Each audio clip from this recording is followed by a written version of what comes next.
Book your next holiday at Grand Royal Tours. Nehru Group of Institutions, promoters of PK Das, deemed to be university. Daily Logie Wellness Sugar. வெள்ள சர்க்கரையில் நல்ல சர்க்கரை. விஜய் அவர்கள் தலைமையில் கூட்டணி கட்சிகளுக்கான ஒரு நன்றி சொல்லும் விதமாக ஒரு கூட்டம் நடக்குது. ஸோ அங்க புதுசா கூட்டணி கட்சி உருவாக வாய்ப்பு இருக்கிறதா? மாற்றம் ஒன்றுதான் மாறாது என்பதுதான் உலகத்தில் எல்லாராலும் ஏற்றுக்கொள்ளப்பட்ட ஒரு தத்துவம். அமைச்சர் சரத் அவர்கள் யூஸ் பண்ணாரு, அதை வைத்து அவர் பதவி விலகணும் அப்படின்னு சொல்லிட்டு டிஎம்கே மாணவர் அணியிலிருந்து நேத்து எல்லா மாவட்டங்களிலேயும் போராட்டம் நடத்தியிருக்கிறாங்க. மஞ்ச காமாலம் பிடிச்ச கண்ணுக்கு பாக்குறதெல்லாம் மஞ்சளா தான் தெரியும். கோமாளித்தனத்துக்கு ஒரு எல்லை வேணாமா? இதே பழக்கமா செய்யறவனுக்கு மட்டும் தான் அந்த சந்தேகம் வரும். போராட்டம் எல்லாம் நடத்துறாங்க இல்லையா, அவர் பதவியில இருந்து விலகிடணும், அமைச்சர் உடனடியாக விலக வேண்டும் அப்படிங்கிற ஒரு போராட்டம் எல்லாம் நடத்துறாங்க. நல்ல வேலைங்க, அமெரிக்காவில் ட்ரம்ப் விலகணும் போராடலையே, போராட்டம் தான் நாளைக்கே விலகி இருப்பாங்க. இன்னொன்னு நான் சொல்றேன், கிளரிக்கல் எரர்ல பட்டா வேற ஒருத்தன் பேர்ல இருக்கும், அதை மாத்துறதுக்கு போனா 50,000 கொடு 1 லட்சம் கொடுலாம் கேட்டுட்டு இருந்தாங்க. இன்னைக்கு இவங்க போகாமலே ஒரு கடிதம் கொடுத்த உடனே 2 நாள்ல வருது. இதுக்கு போராட்டம் நடத்துவாங்களா? காங்கிரஸ்ல மாணிக் தாகூர் அவர்கள் நேற்று மாநில தலைவரா தேர்ந்தெடுத்திருக்கிறாங்க. ஸோ இதை நீங்க எப்படி பாக்குறீங்கய்யா? ஒரு நல்ல மாற்றம் வந்திருக்கிறது, ஒரு நல்ல துடிப்பு மிக்க இளைஞர். அதை விட நான் பார்ப்பது, இந்த கட்சிக்கு தலைவராக வருவர்களுக்கு வேண்டிய முதல் தகுதி இந்த கட்சிக்கு அவர் விசுவாசமாக இருக்கிறாரா. சரி, இது ஆரம்பத்திலே பண்ணியிருந்தா ஒரு 70 எம்எல்ஏக்கள் ஒரு 12 பேர் அமைச்சர் சீட்டில் உட்காந்துருக்கலாம் அப்படின்னு சொல்லிட்டு பிரவீன் சக்கரவர்த்தி அவர்கள் சொல்லியிருந்தாரு. ஸோ அதை அவர் செல்வ பெருந்தையை சுட்டி காட்டுறாரா, இல்லை என்ன விதமா நீங்க பாக்குறீங்க? என்னன்னு கேட்ட உங்களை மாதிரி மீடியாவே எங்க தடுமாறினா, இதை சொன்னவனே நான் தான் முதல்ல. ஆற்று வெள்ளம் நாளை வர தோன்றுதே குறி, மலையாள மின்னல் ஈழ மின்னல் சூழ மின்னுதே, நேற்று வென்று கும்பு சுற்றி காற்றடிக்குதேன்னு ஒரு பாட்டு இருக்கு. தமிழ்நாட்டில் ஒரு புதிய மாற்றத்தை நாம் சந்திக்க போகிறோம். திமுக அதிமுக இல்லாத ஒரு புதிய ஆட்சி தமிழ்நாட்டுக்கு வரும். பாம்புக்கு கிரிக்கு சண்டை விடுறேன்னு சொல்லி தாய்த்து விக்கிற மாதிரி தான் இந்த திமுக அதிமுக சண்டைன்னு சொல்லிட்டு தாய்த்து விக்கிறாங்க. ஒரு அயோக்கியனுக்கு பாக்குறோம்னா அயோக்கியனாவும், ஒரு யோக்கியனுக்கு பாக்குறோம்னா யோக்கியனாவும் தெரியுது. இது வரலாற்றுல இருக்கு, அது திமுகவுக்கு பொருந்தும். நேயர்களுக்கு வணக்கம். இன்னைக்கு நம்ம யாரை சந்திச்சு பேச போறோம்னா, திருச்சி வேலுசாமி ஐயா வந்திருக்காரு. ஸோ அவர்கிட்ட நிறைய ரகசியங்கள் குவிஞ்சிருக்கும். அவர்கிட்ட என்னென்ன ரகசியங்கள் வச்சிருக்காரு அப்படிங்கிறத கேட்டு தெரிஞ்சுக்கலாம் வாங்க. வணக்கம் ஐயா. வணக்கம்மா. ஸோ சிரிப்பிலேயே ஒரு விஷயம் தெரிகிறது, என்னதான் நடக்குது அப்படிங்கிற மாதிரி. 2-3 நாட்களாக ஒரு விஷயம் சோசியல் மீடியாலையும் சரி எல்லா ஊடகங்கள்லையும் அமைச்சர் சரத் அவர்கள் யூஸ் பண்ணாரு அப்படின்னு சொல்லிட்டு இந்த மாத்திரை நுணுக்கிற மாதிரி ஒரு காட்சி எல்லா இடத்துலையும் ரோல் ஆகிட்டு இருக்கு. அதை வைத்து அவர் பதவி விலகணும் அப்படின்னு சொல்லிட்டு டிஎம்கே மாணவர் அணியிலிருந்து நேத்து எல்லா மாவட்டங்களிலேயும் போராட்டம் நடத்தியிருக்கிறாங்க. அதை நீங்க எப்படி பாக்குறீங்க? மஞ்ச காமாலம் பிடிச்ச கண்ணுக்கு பாக்குறதெல்லாம் மஞ்சளா தான் தெரியும். இந்த பொருளை யாரெல்லாம் பயன்படுத்துறானோ அவனுக்கு தான் அதெல்லாம் தெரியுது. இப்ப எனக்கு வயசு 78 ஆகுது. இது நீங்க சொல்றதே எனக்கு புரியல. வாட வந்தாலும் எனக்கு தலைவலி வருது, நான் என்ன பண்றேன், என்ன படைச்சோம் அப்படி படைச்சுட்டான். ஆனா தெரிஞ்சவங்க சொல்றாங்க, அவங்க எப்படின்னு நமக்கு நீங்க புரிஞ்சுக்கணும். இப்போ சொல்றவங்களுக்கெல்லாம் இந்த பழக்கம் இருந்திருக்கு, அதனால சொல்றாங்க. போராட்டம் எல்லாம் நடத்துறாங்க இல்லையா, அவர் பதவியில இருந்து விலகிடணும், அமைச்சர் உடனடியாக விலக வேண்டும் அப்படிங்கிற ஒரு போராட்டம் எல்லாம் நடத்துறாங்க. நல்ல வேலைங்க, அமெரிக்காவில் ட்ரம்ப் விலகணும் போராடலையே, போராட்டம் தான் நாளைக்கே விலகி இருப்பாங்க. இவங்களுக்கு பொழப்பு இல்லை, போராடிட்டு இருக்காங்க. அதை பத்தியே நம்ம கவலைப்படுவாங்க.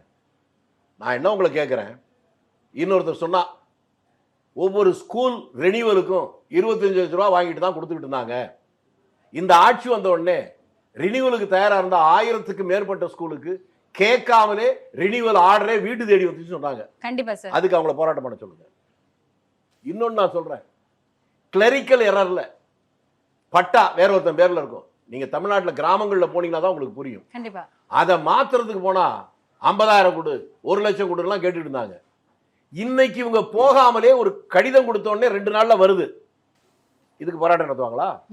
அதனால மக்கள் தெளிவா இருந்தாங்கன்னா போராட்டக்காரர்கள் தான் காமெடி பீஸ் ஆயிடுவாங்க. ஸோ இந்த போராட்டத்துல முக்கியமா பார்த்தா நிறைய முன்னாள் அமைச்சர்களுமே அந்த போராட்டத்துல கலந்துட்டு இருந்தாங்க. அவங்களுக்கு பழக்கம் இருக்குமா? அவங்களுக்கு என்னென்ன இருக்குன்னு அவங்களுக்கு தெரிஞ்சது, எனக்கு தெரியல. உங்களுக்கு தெரியுமா? அதாவது தெரியலமா தான் கேட்டேன். எனக்கு என்ன, அவங்க என்னென்னமோ பேர் சொல்றாங்க, எனக்கு அதெல்லாம் தெரியல, அதனால எனக்கு புரியல. அவங்க தெரிஞ்சவங்க சொல்றாங்க. காங்கிரஸ்ல மாணிக் தாகூர் அவர்கள் நேற்று மாநில தலைவரா தேர்ந்தெடுத்திருக்கிறாங்க. ஸோ இதை நீங்க எப்படி பாக்குறீங்கய்யா? ஒரு நல்ல மாற்றம் வந்திருக்கிறது, சிறப்பு. ஒரு நல்ல துடிப்பு மிக்க இளைஞர். அதை விட நான் பார்ப்பது ஒருவன் திறமைசாலியா, அறிவாளியா, ஆற்றலோனா, அழகா இருக்கானா, குரூரமா இருக்கிறானா, நகரத்து போறதுக்காரனா, கிராமத்து போறதுக்காரனா என்பதை கடந்து இந்த கட்சிக்கு தலைவனாக வருவர்களுக்கு வேண்டிய முதல் தகுதி இந்த கட்சிக்கு அவன் விசுவாசமாக இருக்கிறானா. சிறப்பு. அந்த அடிப்படையில் மாணிக் தாகூர் என்கின்ற இளைஞன், ஒருவேளை நான் நினைப்பதை விட வேறு விதமாக நீ நினைக்க கூட வச்சுக்க, திறமைசாலி இல்லாமல் கூட இருக்கலாம், ஆனால் இந்த கட்சிக்கு விசுவாசமா இருப்பார், கட்சிக்கு துரோகம் செய்ய மாட்டார். காரணம் அவர் மட்டுமல்ல, அவருடைய ஒட்டுமொத்த குடும்பமே காங்கிரஸ் குடும்பம். அதனால நடுவில் இருந்த இகளை போன்ற தொண்டர்களுக்கு இருக்கின்ற ஆதங்கத்தை புரிந்து கொண்டு டெல்லி தலைமை கட்சி விசுவாசியை இருக்கக்கூடிய ஒரு நல்ல இளைஞனை போட்டிருக்கிறார்கள். அதற்காக மகிழ்ச்சி அடைகிறோம். சார், இது ஆரம்பத்திலே பண்ணியிருந்தா வந்துட்டு ஒரு 70 எம்எல்ஏக்கள், ஒரு 12 பேர் அமைச்சர் சீட்டில் உட்காந்துருக்கலாம் அப்படின்னு சொல்லிட்டு பிரவீன் சக்கரவர்த்தி அவர்கள் சொல்லியிருந்தாரு. ஸோ அதை அவர் வந்துட்டு செல்வ பெருந்தையை சுட்டி காட்டுறாரா, இல்லை என்ன விதமாக நீங்கள் பார்க்குறீங்க? என்னன்னு கேட்ட உங்களை மாதிரி மீடியாவே எங்கே தடுமாறிங்கன்னா, இதை சொன்னவனே நான் தான் முதல்ல. தமிழ்நாட்டிலே இப்படி ஒரு விஷயத்த இன்னும் உங்களுக்கு வெளிப்படையாக சொல்கிறேன். போன ஜூலை 15ஆம் தேதி காமராஜ் பிறந்தநாள் அன்னைக்கு அவர் தேர்தலில் போட்டியிட்ட குடியாத்தத்தில் நடந்துச்சு அந்த கூட்டம். அந்த கூட்டத்திலே ஒன்னு சொன்னேன், எதிர் வரப்போகின்ற தேர்தலில் தமிழ்நாட்டில் ஒரு புதிய மாற்றத்தை நாம் சந்திக்க போகிறோம். திமுக அதிமுக இல்லாத ஒரு புதிய ஆட்சி தமிழ்நாட்டுக்கு வரும். நீங்க என்ன வீடியோ எடுத்து பாத்துங்க. அப்பவே சொல்லிட்டீங்க. அதற்கு அப்புறம் விஜய் இந்த கட்சி ஆரம்பிக்கிற போது அப்பவே நான் முதல் ஒரு டிவியில அவங்க கட்சியை பற்றி ஒரு நிகழ்ச்சி வருது. அதை திரும்பி எடுத்து பாருங்க. பெயர் சொல்லக்கூடாதுக்காக சொல்லல, ஒரே ஒரு வார்த்தை தான் சொன்னேன். என்ன பேசக்கூடா, மேல மைக் முன்னால நின்றேன், எதுவுமே பேசல. விஜய் அப்படி நிறுத்தி ஒரு கேப் விட்டு, விஜய் என்றாலே வெற்றி தானேன். கைத்தட்டல் அடங்க 5 நிமிஷம் ஆச்சு. அப்பவே புரிஞ்சுக்கிட்டேன் என்ன நிலைமை. சிறப்பு. அதனால தேர்தலுக்கு முன்னால கருத்து கணிப்பு என்னவோ சொல்றீங்க நீங்க, பெரிய ஊடகவியலாளர்கள் யாராவது ஆட்சியை பிடிக்கணும்னு சொன்ன ஒரு ஆளை சொல்லுங்க. ஆனா நான் மட்டும் சொன்னேன், ஆட்சியை பிடிக்க போது விஜய் தான். ஆனாலும் அதில் ஒரு திருத்தம் இருக்கிறது. அவர் தனிப்பெரும் மெஜாரிட்டியாக வருவார் என்று எனக்கு தோன்றவில்லை. ஒரு அசெம்பிளி வருவதற்கான வாய்ப்பு இருக்கிறது. ஆனால் தனிப்பெரும் கட்சியாக அவர் இருப்பார்கள். தேர்தல் முடிவுக்கு பின்னாலே ஒரு புதிய கூட்டணி உருவாகும், அது ஆட்சியை பிடிக்கும். திமுக அதிமுக இருக்காது அப்படின்னு போலிங்க்கு முன்னாலே சொல்லியிருக்கேன். எப்படி தெரிஞ்சது உங்களுக்கு? அதான் இதுக்காக மற்றவங்க சொல்லி குறுகிய வீட்டுக்கு அனுப்பிச்சாங்க. சொல்லுங்க சார். மக்களை புரிஞ்சு கொண்டுதான் சொல்றோம். ஒரு பழைய பாட்டு, ஆற்று வெள்ளம் நாளை வர தோன்றுதே குறி, மலையாள மின்னல் ஈழ மின்னல் சூளம் என்னது, நேற்று மின்றும் கொம்பு சுற்றி காற்றடிக்குதேன்னு ஒரு பாட்டு இருக்கு. மழை வர போவதற்கு முன்னாலே என்னென்ன அறிகுறி இருக்கும் என்பது புத்திசாலிக்கு புரியும். அதை போல தேர்தலுக்கு முன்னாலே மக்களுடைய மனங்களை படம் பிடித்தால், அதை புரிந்து கொண்டால் முடிவு நமக்கு புரியும். நிறைய பேர் கருத்து கணிப்பு சொன்னாங்க. நீங்க சொன்ன மாதிரி யாருமே சொல்லல விஜய் அவர்கள் வருவாருன்னு. விஜயே சொல்லி, அவர் கட்சிக்காரங்களே சொல்லியே. ஆனா நான் சொன்னேன்றேன். கண்டிப்பா இந்த 1 சீட்டு வரும், 2 சீட்டு வரும், வந்தா பாத்துக்கலாம் அப்படிங்கிற பேச்சே பண்ணலையே. போட்டியிலே இல்லைன்னு சொன்னாங்க. ஸோ இந்த மாதிரி எல்லாம் சொன்னாங்க சார். கருத்து கணிப்பு அப்படின்னு பார்க்கும்போது டாப்ல வந்து டிஎம்கே தான் இருந்தது. ஸோ இது பழைய கதை தான். ஆனாலுமே வந்து அடிச்சு தூக்கி 108 சீட்டுகள் டிவிக்கே தான் வந்தது. நாளை விஜய் அவர்கள் தலைமையில் கூட்டணி கட்சிகளுக்கான ஒரு நன்றி சொல்லும் விதமாக ஒரு கூட்டம் நடக்குது. ஸோ அங்க புதுசா கூட்டணி கட்சி உருவாக வாய்ப்பு இருக்கிறதா? எதுவும் நடக்கலாமா? நீங்க ஒண்ணு புரிஞ்சுக்கணும், அரசியலில் இதுதான் நடக்கும், இப்படித்தான் நடக்கும் என்பது நம்முடைய ஆசையை சொல்லலாம், நம்முடைய விருப்பத்தை சொல்லலாம். எதுவும் எப்படியும் நடக்கும் என்பதுதான் யதார்த்தம். ஏனென்றால் மாற்றம் ஒன்றுதான் மாறாது என்பதுதான் உலகத்தில் எல்லாராலும் ஏற்றுக்கொள்ளப்பட்ட ஒரு தத்துவம். அதை புரிஞ்சுக்காம விருப்பத்துக்கு பேசினா இந்தியாவில் என்ன நடக்கும்? பிஜேபியும் காங்கிரஸ் மட்டும்தான் கூட்டு சேர முடியாது. இதுவரையும் சேரலைங்கிறது மட்டும் இல்ல, இனிமேலும் சேராது. வேற எந்த கட்சியும் யாரோடும் எப்போதும் எப்படியும் சேருவதற்கு வாய்ப்பு இருக்கிறது. கடந்த காலத்தில் நடந்தது, நிகழ்காலத்தில் நடக்கிறது, எதிர்காலத்தில் நடக்கும். இந்த அடிப்படை உண்மையை புரிந்து கொண்டாலே இந்த கேள்விக்கு இடமில்லை. திரு காதர் மைதீன் ஐயா அவர்கள், ஐயுஎம்எல் தேசிய தலைவர் காதர் மைதீன் ஐயா அவர்கள் ஒரு விஷயம் சொல்லியிருக்காரு. ஏடிஎம்கேயும் டிஎம்கேயும் வந்துட்டு பேரம் பேசினது எங்களுக்கு தெரியும், அவங்க பேச்சுவார்த்தை நடத்தினதுல எங்களுக்கு தெரியும், இதை நாங்க நேர்ல பார்த்தோம், இது முழுக்க உண்மை அப்படிங்கிற ஒரு விஷயத்த சொல்லியிருக்காரு. அதை நீங்க எப்படி பாக்குறீங்க? சொல்லிட்டாரு. அவர் சாதாரண தெருவில் போறவர்களமா, வாழ்க்கையில் திருச்சியில் இருக்கக்கூடிய ஜமால் மோடு காலேஜில் உண்மையிலேயே பேராசிரியரா பணியாற்றியவர். நீங்க பேசாரெல்லாம் டியூட்டர் கூட கிடையாது, பேருக்கு ஆசிரியரா இருந்தவன்லாம் திமுக பேராசிரியர் சொல்றது காலகாலமா நடக்குது. இவர் உண்மையிலேயே பேராசிரியரா இருந்தவர், நேர்மையாக வாழ்ந்தவர், உண்மையாக வாழ்ந்தவர், எந்த குற்றத்தையும் இன்று வரலாம் அவர் மேல சொல்ல முடியாத அளவுக்கு வாழ்ந்து கொண்டிருக்கிறார். அவர் உண்மையைத்தான் சொல்வார், போய் சொல்ல மாட்டார். அதை நான் எனக்கு 50 ஆண்டுகளுக்கு மேலாக அவர் உன்னிப்பாக கவனிக்கிறேன், அதனால புரிஞ்சுக்கிறேன். இதுல என்ன வேடிக்கைன்னா, தமிழர், தமிழ்நாடு இதுல எல்லாம் பெரிய பெரிய மாற்றங்கள் வருகிற போது திருச்சியை சேர்ந்த யாராவது ஒரு இஸ்லாமியருடைய பெயர் வரும். இலங்கை தமிழர் பிரச்சனை இவ்வளவு பேர் பேசுறாங்க இல்லைங்களா? இவர் நீங்கள் சொல்லுகிற பேராசிரியர் எந்த கல்லூரியில் பணியாற்றினாரோ அதே கல்லூரியில் நயினார் முகமது என்று ஒரு பேராசிரியர் பணியாற்றினார். அவர் யாழ்ப்பாணத்தில் ஒரு கூட்டத்தை கூப்பிடுறாங்க. அவர் பேசுகிற போதுதான் 15 வயது 16 வயது மதிக்கத்தக்க ஒரு 10 பேர் 12 பேர் வேடிக்கை பார்த்துட்டு இருக்காங்க. அந்த மேடையில் ஏறி சிங்களர்கள் அவரை தாக்குறாங்க.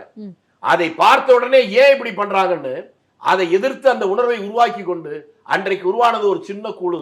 அந்த குழுவினுடைய தலைவர் தான் சிறப்பு. அதை போல இன்றைக்கு இருக்கிற தமிழ்நாடு அரசியலில் ஒரு பெரிய மாற்றம் வருவதற்கான அழுத்தமான ஆழமான தெளிவான ஒரு பேட்டி தான் பேராசிரியர் காதர் மைதீன் சொல்லியிருக்கிறது. அதை நீங்க ஏற்றுக்கொள்ளலாம், நம்பலாம். ஸோ இந்த மாதிரியான ஒரு விஷயம் நடந்திருக்கு. மக்கள் இது வரைக்கும் என்ன நினைச்சிட்டு இருந்தாங்க, ஏடிஎம்கே வேற கட்சி, டிஎம்கே வேற கட்சி, ஸோ நம்ம இவங்களுக்கு தான் ஓட்டு போடணும் அப்படின்னு சொல்லி தான் மக்கள் இது வரைக்குமே நம்பிட்டு இருந்தாங்க. இன்னைக்கு ஒரு உண்மையை போட்டு உடைச்சிருக்காரு.